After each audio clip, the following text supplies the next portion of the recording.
Welcome to Legal 123s with ByrdAdatto. Legal issues simplified through real client stories and real-world experiences.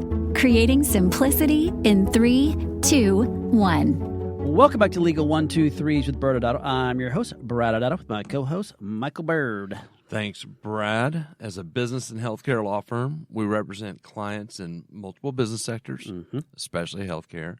This season, we are diving deep into the exhilarating and terrifying process of opening a business. Our theme this season is starting a business. Yeah, and Michael, starting a business can sound terrifying to some people, but that's just really one season of a business. What are some of the other seasons? Yeah, this journey, this actual whole year is going to go through 4 different podcast seasons covering these 4 seasons. We have the building season, which is kind of getting the infrastructure in place, the starting a business that we're talking about now. We have the operating season where you're up and going, and what are the different crises that you're managing during that stage. And then the scaling season, what happens when you're trying to grow your business. And then the buying and selling season, the whole set of things that comes up when you're at that point of either acquiring another business or selling your own. Yeah, and today's guest, Michael, is another OG who really played a big part on helping us start ByrdAdatto. Yeah, and I'm super excited. Our guest will cover an important need that people need to look at when they're starting a business.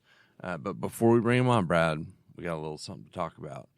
I'm excited because our world champion Texas Rangers are a month away from their title defense. I've been thinking about the awesome nickname for one of our star players, Adolis Garcia. El Bombe. Yes, Brad, you got it. It seems like such a great nickname for a Cuban player known for hitting monster home runs. Yeah, I agree. It's perfect. I mean, he hits these massive bombs, and he does so with this dramatic moments during the season. He's also known for having huge personality, and then some creative celebrations, let's call it, at the home when he does hit a home run. The hilarious thing is that he's had this nickname since he was a little boy in Cuba.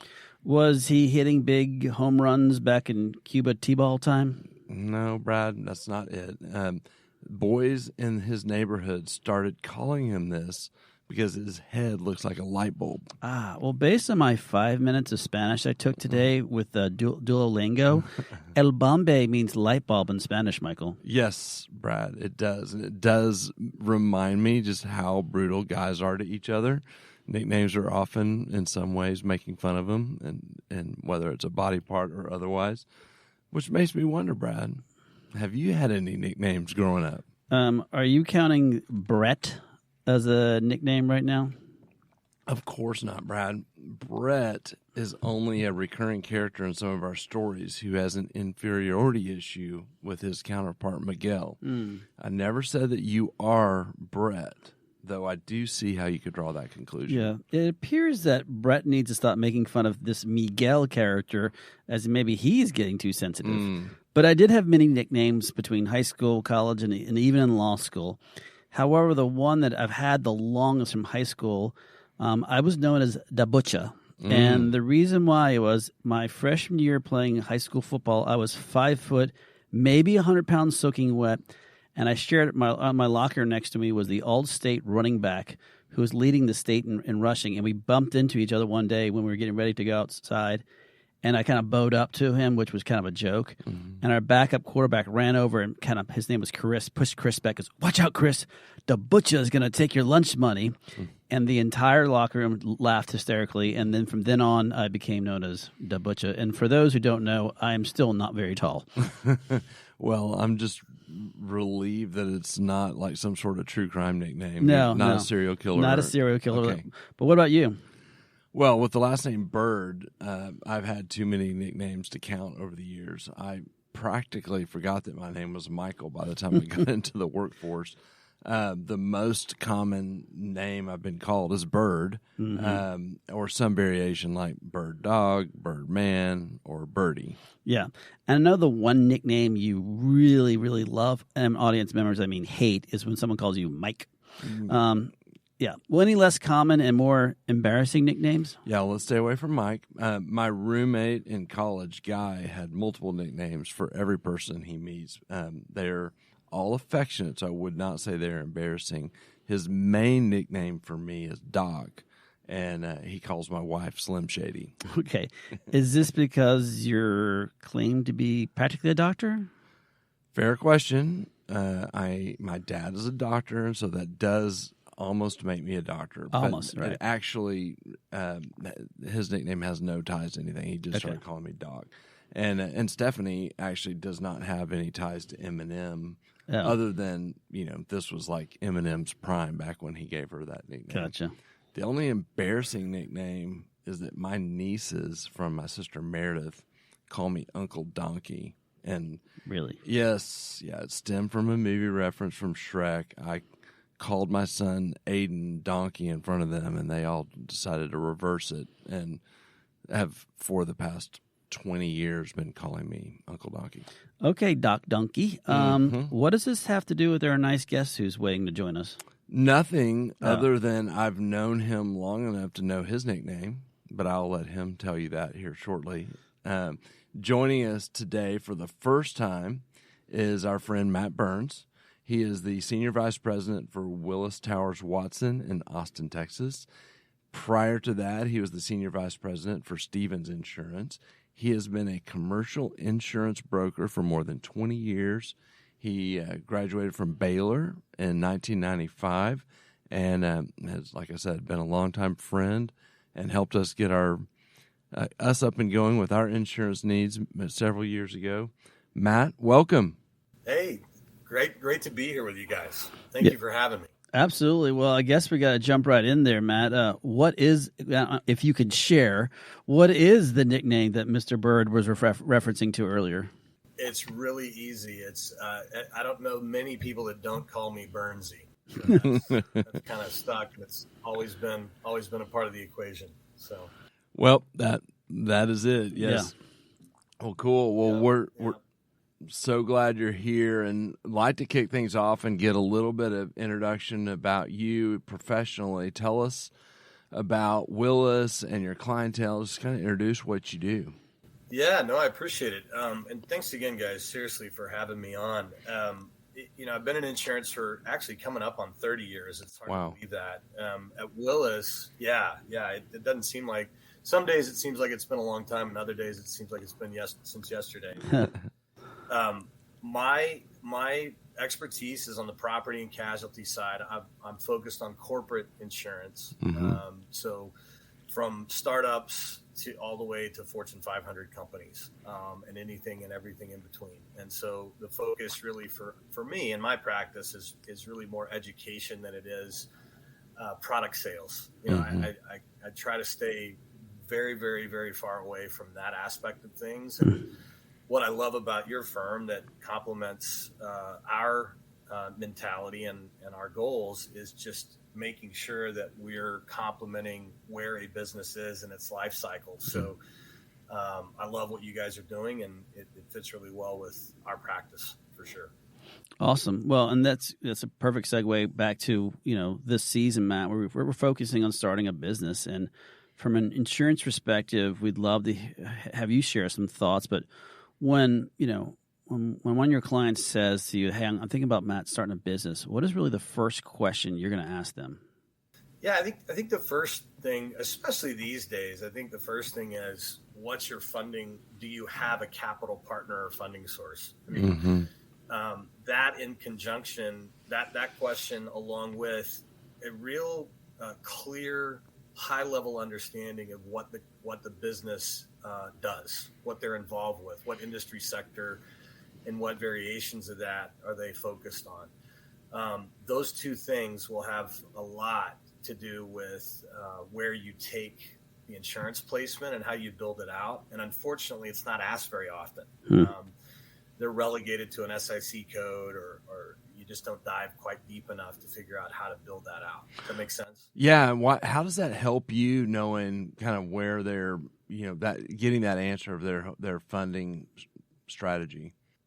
Well, a lot of times, if they're for example, if they're private equity backed, and they've let's say that they've given up the majority ownership in that scenario, there's a broader way to establish coverage and program at the capital partner level. But by and large, you'll have folks that'll give up 15, 20, 25% equity in their firm in exchange for a capital partner. In that case, in either case, those capital partners are going to have certain requirements and certain needs or requests for specific types of coverage that you wouldn't see if it was ground up, self-funded, and you had the money already, right? So that's the first thing. And then as you establish from an industry point of view, that can play a role too. So not to get ahead of us. No. Yeah, totally. And I think in a moment, I want to ask something first, but I want to get into the types of insurance you think about for business. But I guess kind of before we get there, let's touch a little bit about the timing. And a new business owner is thinking a lot of things on their checklist of things they need to do to get their business up and going. When do you think they should be thinking about acquiring insurance? Man, great question. And it's probably one of the bigger questions out there that I'll see people rush to get things put in place too early. Okay. So let me give you a little bit of a real example, kind of roadmap.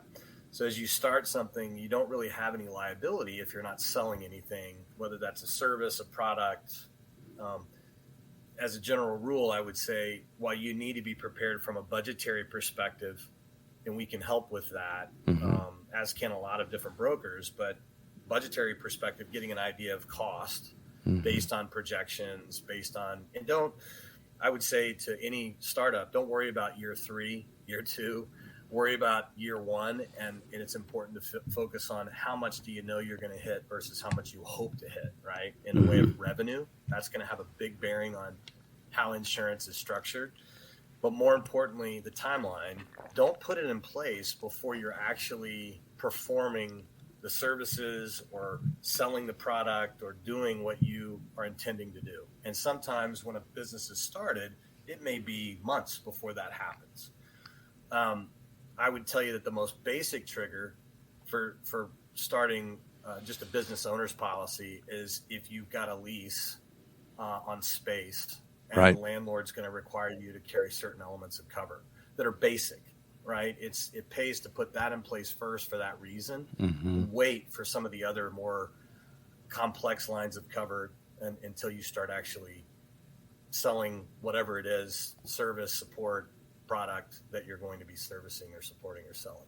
That makes sense. I mean, first off, it's great advice because, especially when someone's starting a business, from a cash flow perspective, you're helping them realize that they will need insurance, but let's hold off until you actually need it, which really, I think, and you kind of started a little bit talking about this now, but I think for our audience members, really start talking about the type of insurance that, it doesn't matter what type of line of business, some of the basic stuff that you should consider when you're starting your business. Let's say, to your point, you're now operational. What are the things should they be considering? So a couple things to start with that are non-insurance related, but we rely very heavily on it is folks like ByrdAdatto, firms like ByrdAdatto. Where I really feel like most insurance transactions miss is we have to be able to look at indemnity agreements between you and your client base. The requirements are one thing, right? That's you're going to have contractual requirements to carry certain aspects of insurance. But as you guys know better than me, it all comes down to the language in that contract as to how a claim could potentially be defined, right? So that's the first place to start. And for us, we're not drafting legal opinions, but I want to put a client in a position where they can understand we've got to craft product and build that product specific to their need based on those points within their MSA or within a contract that they're required or obligated to. That being said, you start with the most basic, which is what I talked about earlier, a business owner's policy or general liability and property policy that are packaged together.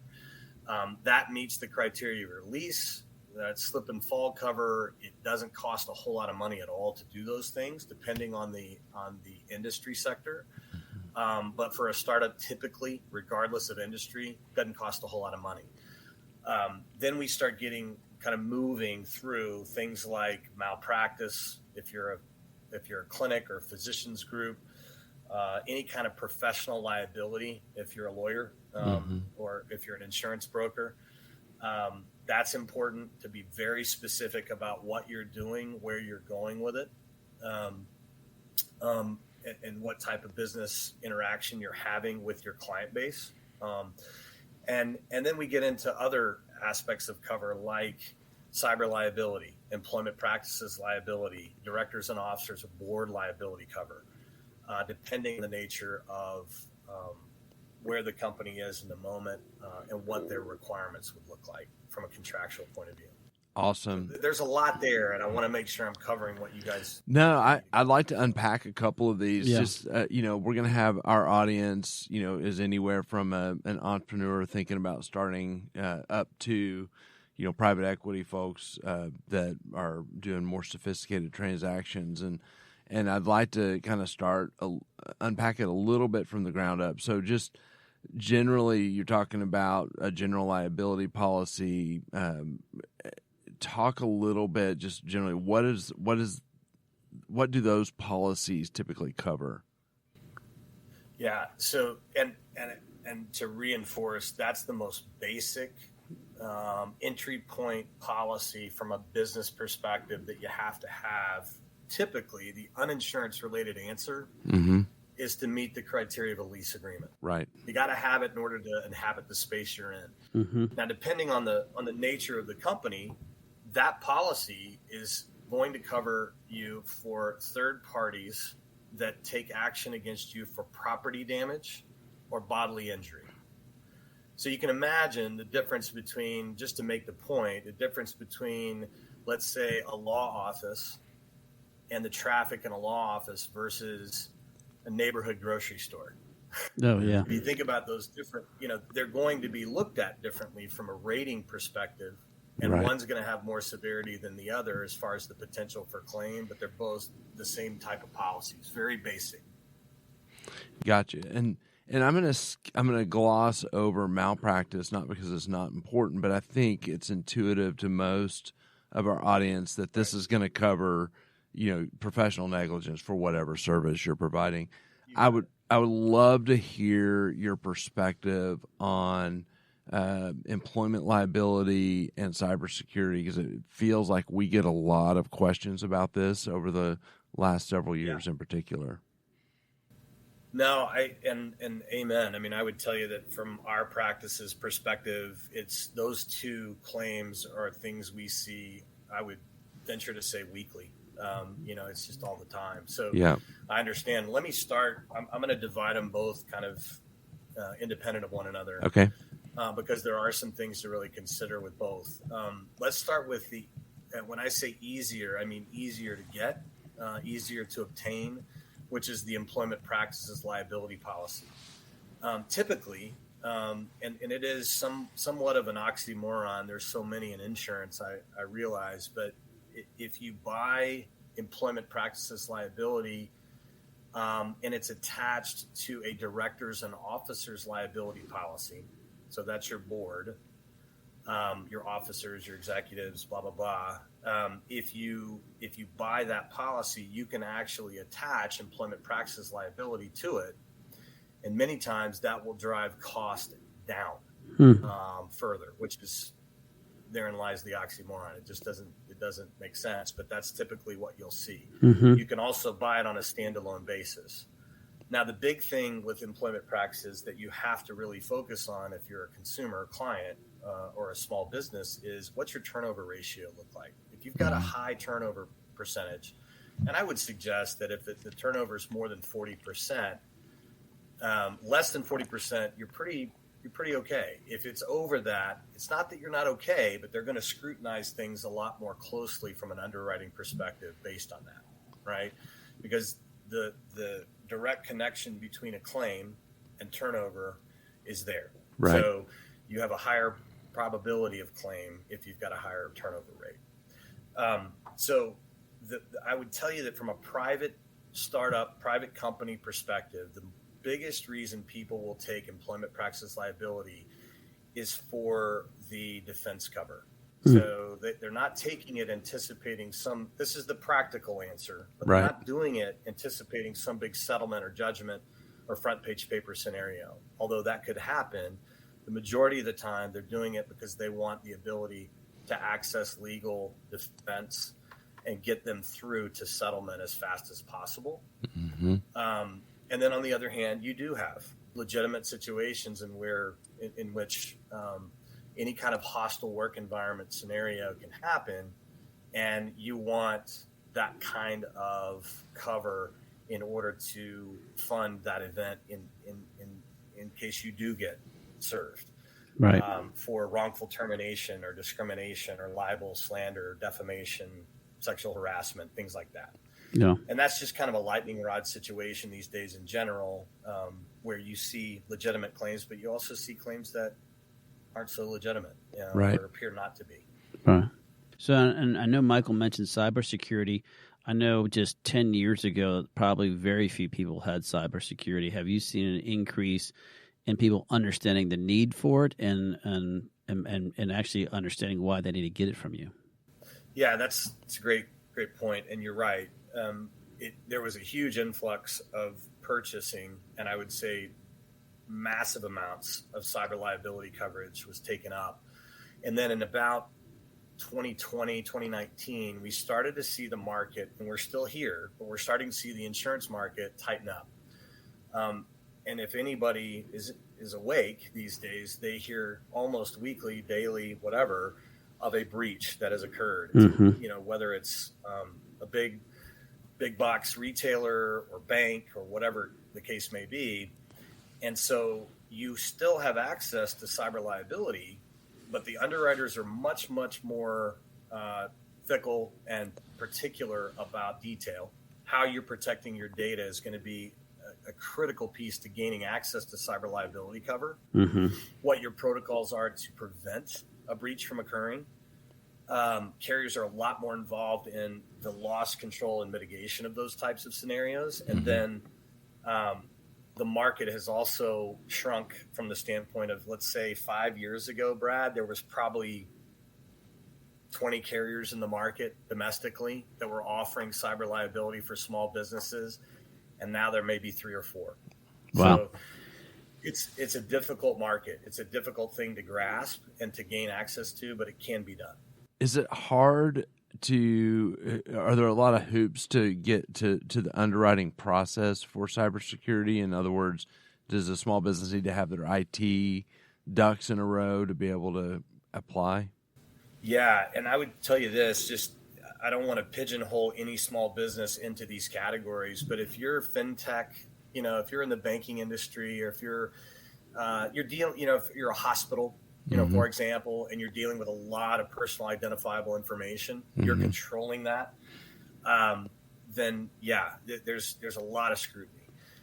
But to answer the question directly, I think you need to be prepared to have your IT ducks in a row, but you also need to be prepared, kind of go back to ByrdAdatto. It's really relying on firms like ByrdAdatto that can review and evaluate third-party agreements that your startup companies may have with an IT provider of some sort. The more you can push that liability, that cyber risk away from your own company, the better off you're going to be. And it does reflect in the cyber liability policies that are attainable.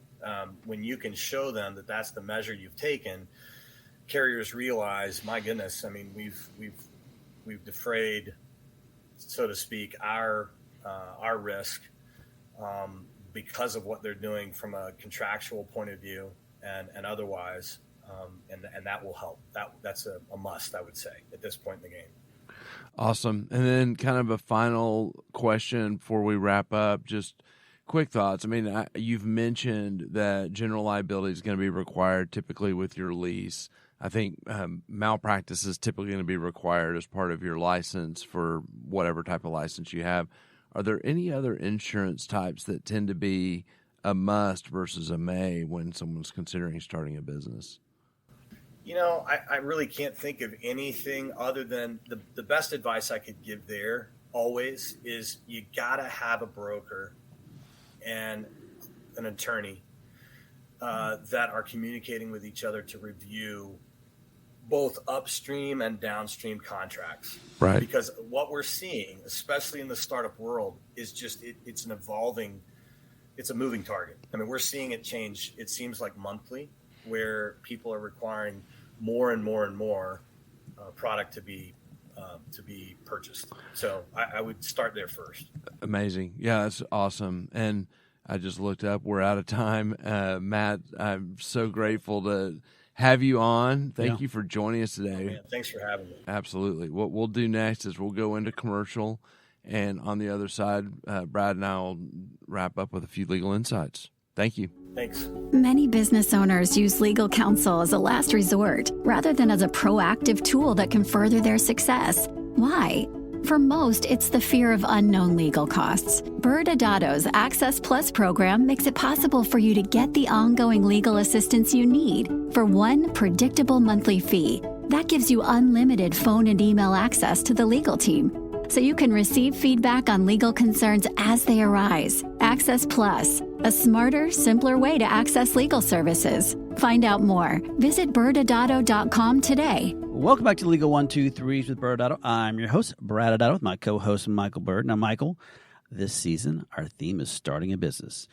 And we're really, camping out on this building season right now. And, we just had Matt on, and he had a lot of really interesting takes about insurance in general. But I thought he raised a couple of great points about when you are starting a business, things to consider. And maybe, of course, Matt, if you have a broker like Matt, you would hopefully know this, but a lot of people don't realize when they do enter these contracts with a landlord or with a employee or employment opportunities, there's going to be certain language inside that contract that requires you to carry a certain type of insurance and or a certain level of insurance. So not just you have to have coverage for slips and falls, but you have to have at this level of coverage, or not only the fact that you have to have malpractice, but at this level of insurance. That's an important element to understanding those requirements that are built into it, but that's just a piece of the aspects. There's also can be buried in there indemnifications, which he did kind of mention a little bit. Maybe you can jump in on there. Sure, yeah, and I'd just add to the more sophisticated your startup is, the more places you have to look for insurance requirements. Yeah. So as you're raising capital, et cetera, the stakes can go up on the types of policies, and the indemnification question that you just mentioned goes up. So indemnification is a super boring topic, even to lawyers. Yes. And so I've got to try to get in and get out since you gave me that question. You're welcome. Yes. So audience, the best way I can describe indemnification is think of it as insurance, but between two people instead of an insurance company. Yep. And so if I'm indemnifying Brett for something, I'm basically saying in these circumstances, I will pay if something happens. And so this becomes important because when you have indemnification, there's this coverage that two people give each other, and that can impact your policy that you have written. That's why you have to have a broker, because if you don't have certain language, like maybe that say to the extent not covered by insurance, you indemnify, where you make it clear that you want the insurance to cover things first before you get down to this private indemnification, or otherwise you could actually block yourself out of eligibility for insurance proceeds. Right. Well, Michael, unfortunately, that is all the time we have today, but do not panic, audience. We will be back next Wednesday when Chris Williams comes and joins us to talk all about helping you start your business and understand the important elements of commercial banking. Thanks again for joining us today. And remember, if you like this episode, please subscribe, make sure to give us a 5-star rating, and share with your friends. You You can also sign up for the ByrdAdatto newsletter by going to our website at ByrdAdatto.com. ByrdAdatto is providing this podcast as a public service. This podcast is for educational purposes only. This podcast does not constitute legal advice, nor does it establish an attorney-client relationship. Reference to any specific product or entity does not constitute an endorsement or recommendation by ByrdAdatto. The views expressed by guests are their own, and their appearance on the program does not imply an endorsement of them or any entity they represent. Please consult with an attorney on your legal issues.